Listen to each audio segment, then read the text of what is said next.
और चलिए अब सीधा रुक कर लेते हैं। गौहर रजा जी, मैं आपके पास आना चाहूंगी सर, क्योंकि बड़ा लंबा इतिहास रहा है, आपने बहुत सारे मिशन तो देखे हैं, लेकिन आज जब हम ये चंद्रयान-3 जिससे बहुत सारी एक्सपेक्टेशंस हैं, भविष्य में मानव सिविलाइजेशन को लेकर कितनी जीवन का अस्तित्व कितना तलाशा जा सकता है चांद पर, ये तमाम चीजें हैं और अभी एक झटका जब लगा है लूना 25 के रूप में, भारत का ये चंद्रयान मिशन कैसे अलग है रशिया के लूना 25 से? हम कितनी उम्मीदें करें, क्योंकि साइंटिस्ट तो जरूर कह रहे हैं, लेकिन आम आदमी को आम भाषा में जरा सर आप समझाइए कि इससे एक्सपेक्टेशंस क्यों ज्यादा होनी चाहिए।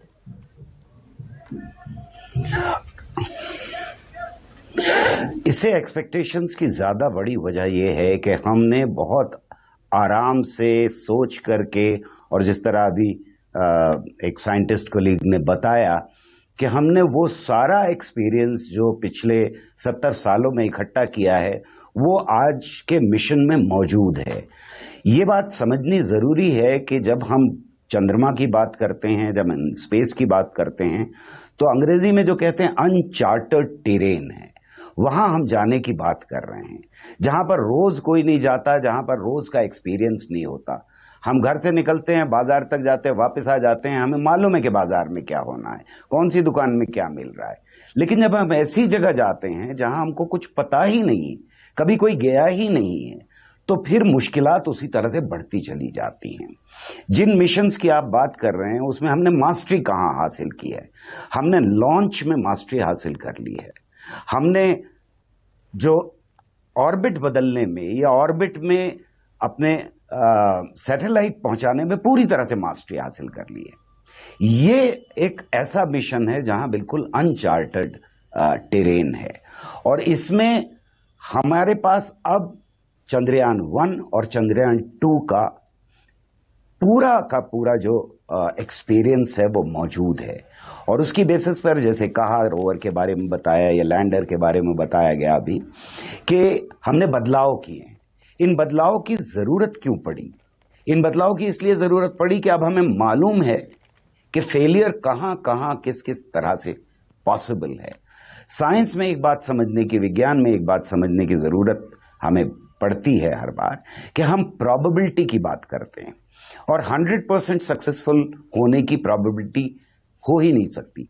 हम उसको बढ़ाते रह सकते हैं, तो लगातार हमने बढ़ाया है, जिसका मतलब यह है कि अब हम इस प्रोबेबिलिटी पर हैं जो जो जो जो कम थी पिछली बार, हम उस प्रोबेबिलिटी लेवल पर हैं जहां पर हमको ये यकीन है कि ये सॉफ्ट लैंडिंग होगी, वो रोवर बाहर निकलेगा, उसका जो जो रैंप है, प्राइमरी सेकेंडरी दोनों खुलेंगे, वो बाहर आएगा, और अगले 15 दिन तक 14 दिन तक वो हमको डेटा भेजता रहेगा।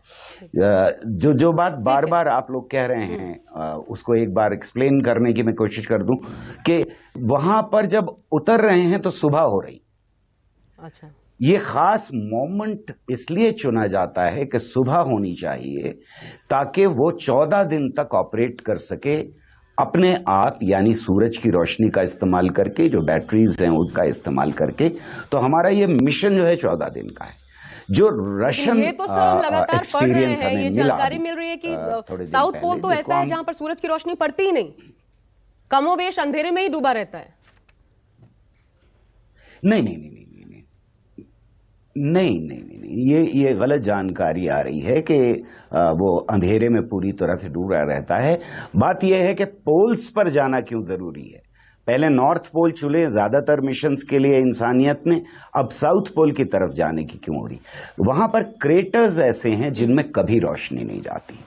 जो एंगल पड़ता है रोशनी का सूरज की, उसमें कोई भी कभी भी, मतलब मिलियंस ऑफ ईयर्स से वहां रोशनी नहीं गई।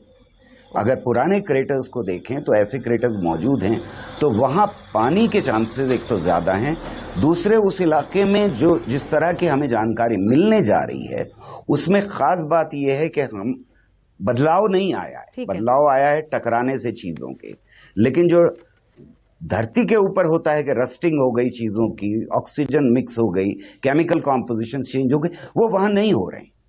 तो हमें खुद अपने सोलर सिस्टम के बारे में अगर जानकारी हासिल करनी है तो चांद हमें बहुत कुछ जानकारी उसके इसको बारे में और देता भी है। वास्ट पर तरीके से हम सर उससे आगे आगे हम आपसे निकलना समझेंगे, है। लेकिन मैं बाकी हम सभी मेहमानों से चांद जल्दी पर जल्दी इसलिए कमेंट तो जा ले रहे ही हैं। लूं इस वक्त।